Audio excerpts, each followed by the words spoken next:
Hi friends, ಎಲ್ಲರಿಗೂ ನಮಸ್ಕಾರ. Welcome to Aishwarya lunch box.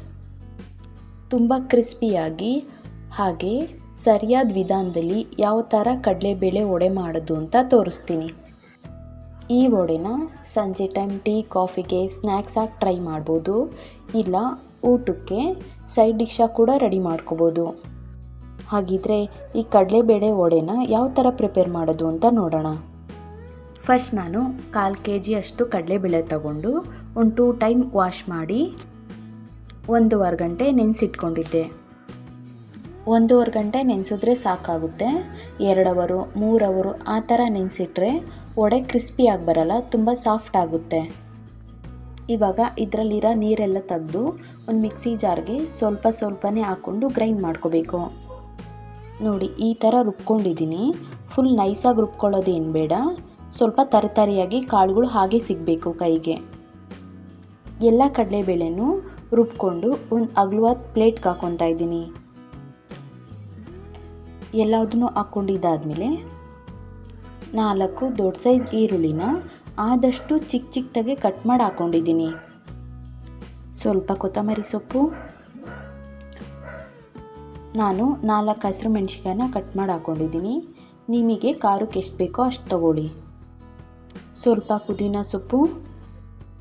ಸೊಪ್ಪನ್ನ ಇಷ್ಟ ಆದರೆ ಹಾಕ್ಕೊಳ್ಳಿ, ನಾನು ಫ್ಲೇವರ್ಗೆ ಅಂತ ಹಾಕ್ಕೊಂಡಿದ್ದೀನಿ.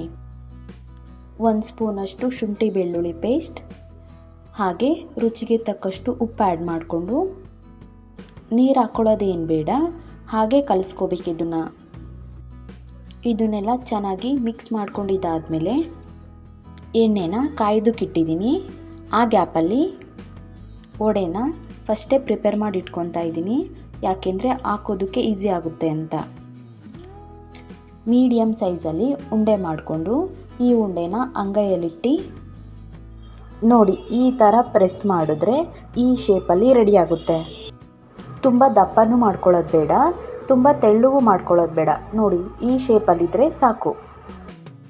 ಎಣ್ಣೆ ಬಿಸಿ ಆಗೋ ಟೈಮಲ್ಲಿ ಈ ಥರ ರೆಡಿ ಮಾಡ್ಕೊಂಡಿದ್ದೀನಿ. ಈ ಥರ ರೆಡಿ ಮಾಡ್ಕೊಳ್ಳೋದ್ರಿಂದ ತುಂಬ ಬೇಗ ಹಾಕ್ಕೋಬೋದು. ಎಣ್ಣೆ ಬಿಸಿ ಆಗಿದೆ, ಇವಾಗ ಒಂದೊಂದಾಗಿ ತೆಗ್ದಾಕ್ತಾ ಇದ್ದೀನಿ.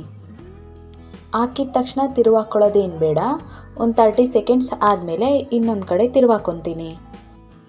ನೋಡಿ, 2 ಕಡೆನೂ ಈ ಥರ ಕಲರ್ ಬಂದರೆ ಸಾಕಾಗುತ್ತೆ. ಇವಾಗ ಒಂದು ಪ್ಲೇಟ್ಗೆ ಎತ್ತಿಟ್ಕೊತೀನಿ.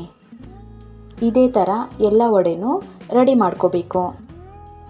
ಎಲ್ಲ ವಡೆನೂ ರೆಡಿ ಮಾಡಿಕೊಂಡು ಒಂದು ಪ್ಲೇಟ್ಗೆ ಸರ್ವ್ ಮಾಡ್ಕೊಂಡಿದ್ದೀನಿ. ಹಾಗಿದ್ರೆ ನೋಡಿದ್ರಲ್ಲ ಯಾವ ಥರ ಸಿಂಪಲ್ಲಾಗಿ ಪರ್ಫೆಕ್ಟಾಗಿ ವಡೆ ರೆಡಿ ಮಾಡ್ಕೊಳ್ಳೋದು ಅಂತ. ನೆಕ್ಸ್ಟ್ ಟೈಮು ವಡೆ ಮಾಡಬೇಕಾದ್ರೆ ಈ ಪ್ರೊಸೀಜರಲ್ಲಿ ಟ್ರೈ ಮಾಡಿ ಟೇಸ್ಟ್ ಮಾಡಿ.